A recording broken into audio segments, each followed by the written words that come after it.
Merhabalar efendim, hepiniz hoş geldiniz. Öncelikle çok teşekkür ederek başlamak istiyorum her zaman olduğu gibi. Efendim, kadın erkek ilişkisi, yanlış bildiklerimiz, toplumda yanlış bilinenler, eğitim konularıyla devam ediyoruz. Netice alana kadar devam edeceğimi belirtmiştim. Hala sözümdeyim. Araya başka konular girmiş olsa da girebilir. Çünkü bazen çok böyle yoğun talep oluyor uluslararası ilişkiler alanında, özellikle dünyada neler oluyor diyenler var. İşte Türkiye'deki tartışmalardan dolayı neler oluyor diye sorularınız oluyor. Bunlarla ilgili video ara ara çekmeye çalışacağız. Şimdi burada daha önce de belirttiğim gibi erkeğin kadına ilgi duyması, kadının da aynı ölçütte karşılık vermesi hayat devam ettiği müddetçe devam edecek olan bir varoluş sebebi. Varoluşun doğal sonucu aslında. Bu olguyu inkar edemeyiz. Bizim konuyu dediğim gibi bu varoluş ekseninde eğitim temelli değerlendirmemiz gerekiyor. Konuya bu temelde yaklaşmamız gerekiyor. Yani bu eksende yaklaşmamız gerekiyor ve temele de eğitimi koymamız gerekiyor aslında. Burada özellikle toplumsal temel sorun olarak işin aslına baktığımızda kabahat aslında ne erkekte ne de kadında. İlla ki bir kabahat ile arıyorsak sorunu çözmek için, bizim çünkü amacımız sorunu çözmek. Şayet sorunu çözmek istiyorsak ve illa ki bir kabahatle arıyorsak, kabahat aslında bakış açımızda. Bizim önce bir bakış açımızı, anlayışımızı ve kavrayışımızı değiştirmemiz lazım. Çünkü sorunsal temelde anlayış ve kavrayışımızda biz bazı şeyleri anlamıyoruz, yanlış anlıyoruz ya da tam kavrayamıyoruz. Problem burada başlıyor aslında. Kadın erkek ilişkisindeki temel sorun da burada başlıyor. Kavrayış ve anlayış eksikliğinde başlıyor efendim. Bu çerçevede efendim eril bakış açısı, erkeklerin bakış açısı sosyal hayat içerisinde kadını öyle bir yere konumlandırdı ki bu defa da kadına ulaşması güçleşti, ulaşması zorlaştı, onunla arkadaşlık yapması zorlaştı. Burada da, bu noktada da özellikle erkeklerin koruma içgüdüsüyle kadına yaklaşması, koruma içgüdüsüyle hareket eden bakış açısıyla bilerek veya bilmeyerek kadını toplumsal hayattan soyutlamış oldu. Kadın böylelikle toplumsal hayattan soyutlanmış oldu. Haliyle de erkek aile üyeleri dışında çok da fazla kadın figürüyle muhatap olamamaya başladı. Olamadı. Olduklarıyla da nasıl iletişim kuracağını bilemedi. Değişen dönüşen toplumda kadın sosyal hayat içerisinde varlığını ortaya koydu. Var olmak zorunda zaten. Bu hayatın bir gerçeği. Yani şimdi burada tahammül edemiyorlar, kadınların sosyal hayat içerisinde varlığına tahammül edemiyorlar gibi bir düşünce tarzı bana çok basit geliyor. Böyle bir şey yok. Yani tahammül edemeyen bir eril bakış açısı yok. Şu var, geçmişten bugüne kadın toplumsal hayatta, sosyal hayat içerisinde tam manasıyla var olamadığı için erkek bu duruma çok alışkın değil aslında. Alışmaya çalışıyor. Alışma evresinde de denilebilir. Yani bizim toplumumuz açısından, özellikle Doğu toplumları açısından, yani biz Doğu toplumuyuz, bunu kabul edelim. Doğu toplumları açısından böyle bir durum söz konusu. Yalnız burada altını çizmeden geçmek istemiyorum. Bu konuya ayrıyeten değineceğim. Batı kaideleri de doğrudur diye bir kural yok efendim. Çünkü orada başka bir şey var. Yani Batı da bu konudan müzdarip. Bizim orta bir yol bulmaya ihtiyacımız var aslında bu konuyla ilgili olarak. Burada erkek kadınla sosyal hayat içerisinde çok fazla iletişim kuramamaya başladı hal böyle olunca. Haliyle de eril bakış açısı, erkek bakış açısı bir süre sonra kadını günahlarının kefareti olarak görmeye başladı. Günah, ayıp kavramlarından kaynaklı olarak ve toplumsal hayat içerisinde iletişim kuramamaya başladı. Bu geçmişten gelen bir yüküdür aslında erkeğe. Yani o yükü attığında daha rahat iletişim kurmaya başlayacak da denilebilir. Yani bu geçmişte böyleydi, bugün böyle mi değil, işte gençlik geldi falan da diyor olabilirsiniz. Ama öyle değil efendim. Yani gençlik de bu konuda çok ciddi iletişim problemi yaşıyor kız arkadaşıyla veya biriyle arkadaşlık kurma konusunda da iletişim problemi yaşıyor. Yani genelleme yapmıyorum, her zaman için bunu söylüyorum. Genelleme yapmıyoruz. Gözlemlediğim örneklerin büyük bir çoğunluğundan bahsediyorum. Burada da kadını ve erkeği eğitmemiz lazım. İşte bu noktaya geliyor aslında iş.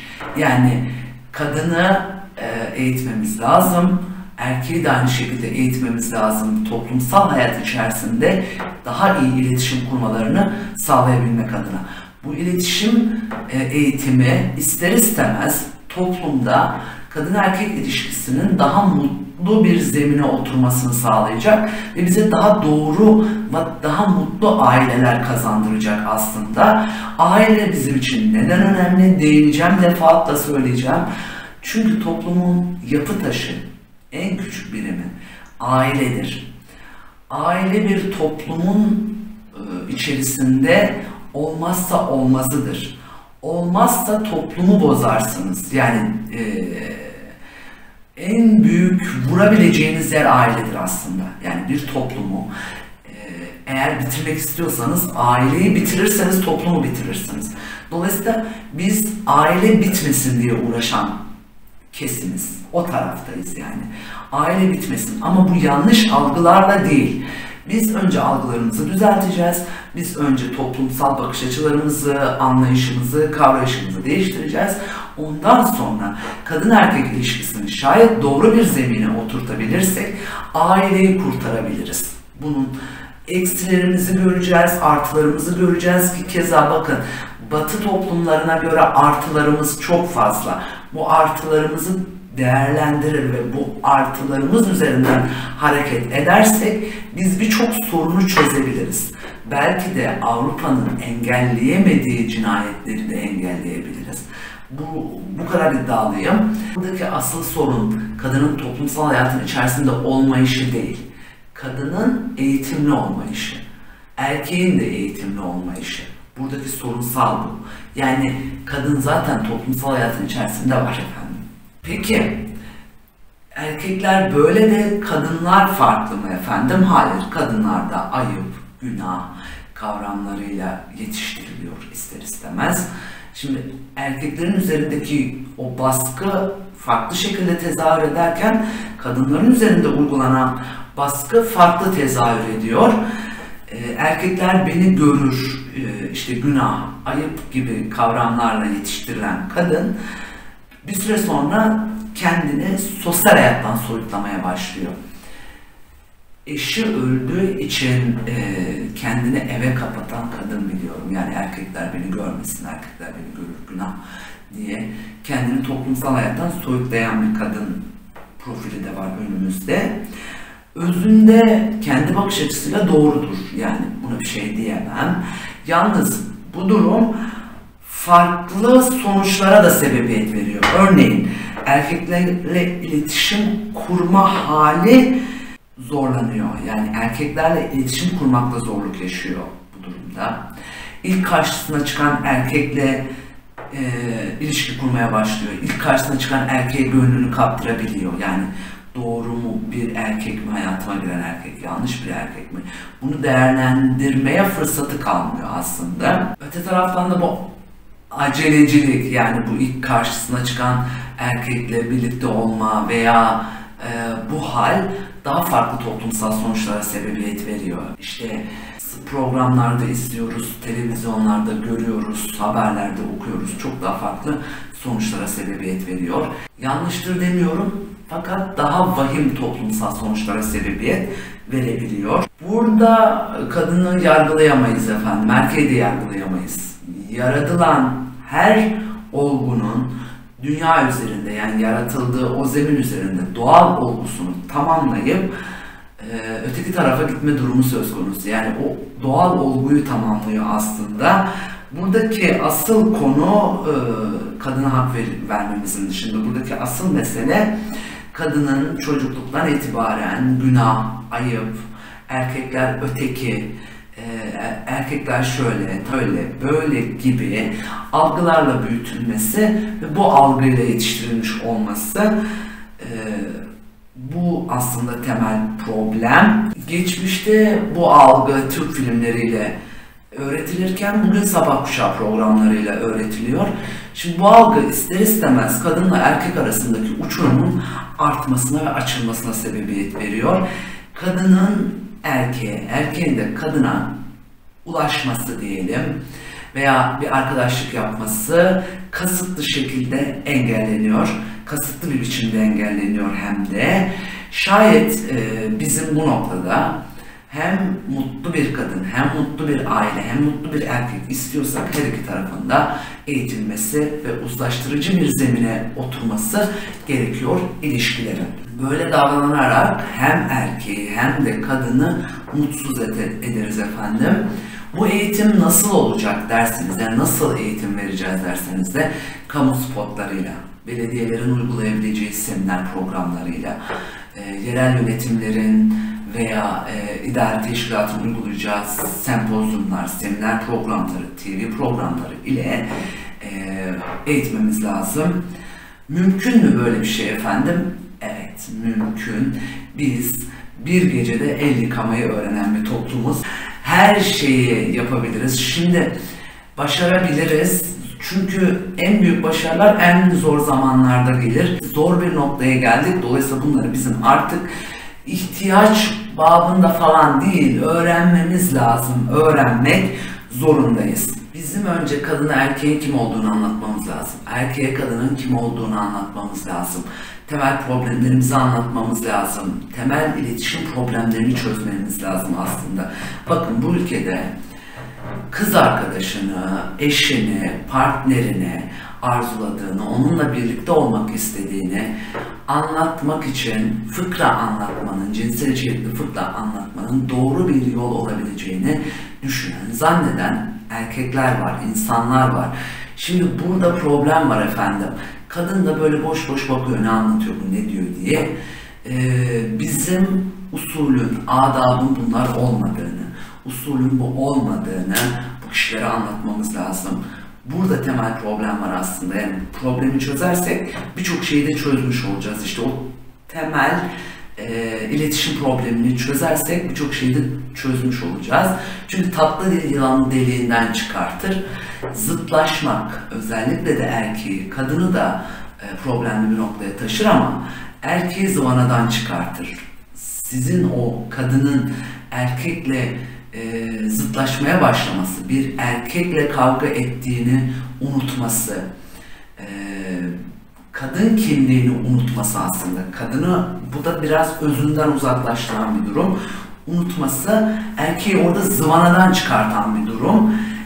Haliyle de şimdi reel kararlar alamayan bir erkek varsa karşınızda, iradesini kontrol edemeyen, öfke kontrolünü sağlayamayan bir erkek varsa karşınızda, böyle bir neticeyle karşılaşıyorsunuz. Doğaldır demiyorum.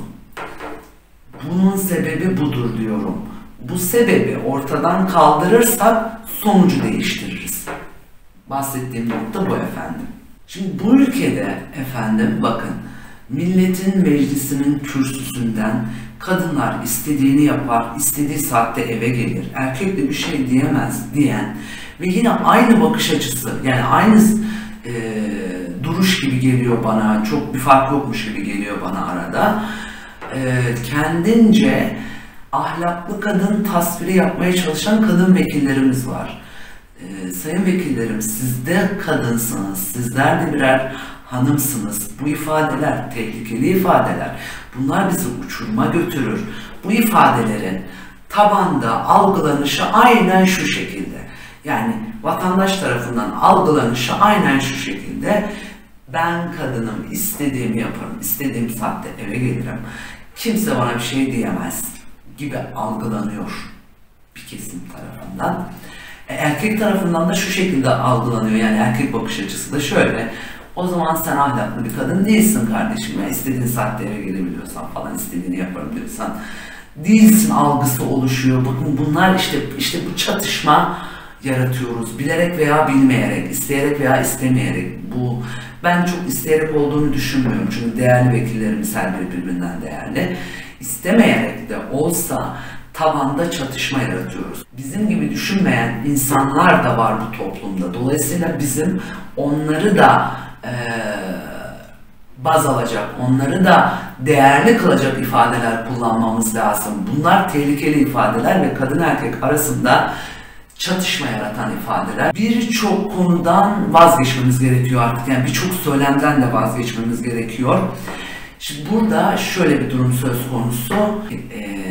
Bir evlilik kurumu söz konusuysa veya bir birliktelik söz konusuysa kadınla erkek arasında amaç ne?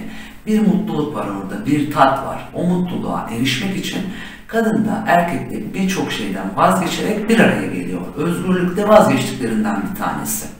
Dolayısıyla evlenen kadın ve erkek dilediğini yapamaz. Kadın da yapamaz, erkek de yapamaz. Kadın da istediği saatte eve gelemez, erkek de istediği saatte eve gelemez. Bir gerekçesi yoksa efendim. Ha bir gerekçesi olur, ayrı bir konudur. Ama öteki türlü ben istediğimi yaparım tarzında bir yaklaşım aile içerisinde söz konusu olursa orada evlilik kurumundan ve birliktelik kurumundan zaten bahsedemeyiz. Ki bunu kaldıramıyorsa zaten bir birey o zaman bu kuruma dahil olmayacak. Olmamayı da seçebilir. Bu da bir seçim. Kuruma karşı kadının da erkeğin de sorumlulukları var. Bizim bu sorumlulukları hatırlatmamız lazım. Çok uzaklaştırdık çünkü kadını özünden uzaklaştırdık. Kadın olma kimliğinden uzaklaştırdık. Halbuki bu ülkede kadınlar kadın kimliğiyle de toplumda var olabiliyorlardı. Oldular yıllarca. Yani şimdi ben hani Anadolu'da birçok yere gittiğimden bahsetmiştim daha önce. Kadınlar toplanıp evin bahçesinde işte veya orada köyün bir yerinde oturuyorlar. Sosyalleşme bu mesele. Ya zaten kadın her gün bahçede, her gün doğayla iç içe. Sosyal bir hayatı var mesela. Sosyallikten sizin kastettiğiniz nedir? Yani illaki bu kadınları alıp kafeteryaya mı götürmemiz lazım veya bir yere mi götürmemiz lazım? Hayır, o da sosyal hayat. Onun da sosyal hayatı o. Dolayısıyla hani bunları temel alarak değerlendirdiğimizde biz bir netice alabiliriz. Yoksa istediğini yapar, istediği gibi davranır gibi ifadeler toplumu geren ifadeler. Bu ifadelere gerek yok efendim. Bizim bu noktada ayrıştırıcı değil, birleştirici olmamız lazım. Özellikle aile temelinde. Burada da şöyle bir durum söz konusu efendim. Kadın erkek için cazibe merkezidir. Kadına ulaşmak için her yolu deneyebilir. Evlilik bu yollardan biridir. Şayet bu doğal olan süreç engellenirse, evlilik gibi doğal olan bir süreç engellenirse çok daha vahim, çok daha farklı toplumsal sonuçlar doğar ki onları da şu zeminde kaldıramayız. Bunun da altını çizmeden geçmek istemiyorum. Kadına evliliğin aslında ne olduğunu, eşine, çocuklarına evlilik kurumu içerisinde nasıl davranması gerektiğini, evlenmese bile bir ilişki içerisinde erkeğe nasıl davranması gerektiğini, erkeğin de kadını bir evliliğe nasıl ikna etmesi gerektiğini, evliliğin aslında ne olduğunu, nelerden vazgeçtiğini anlatmamız lazım. Nasıl davranması gerektiğini anlatmamız lazım efendim. Yani görüldüğü gibi sadece eğitim diyerek veya eğitim başlığını kullanarak bu konuyu değerlendirmeye alamayız. Eğitimi de her yönüyle değerlendirmeye almamız lazım. Konuyu da her yönüyle değerlendirmeye almamız lazım. Biz bu konuyu yine her yönüyle değerlendirmeye elimizden geldiği kadar çalışacağız. Çünkü bunun içerisinde işte cinselliğin yaşanması, toplumun bakış açıları, temel prensiplerimiz, temel problemlerimiz hepsi var. Bunları da ayrı ayrı değerlendireceğiz. Tekrardan teşekkür ediyorum efendim. Hoş kalın, hoşça kalın, esen kalın.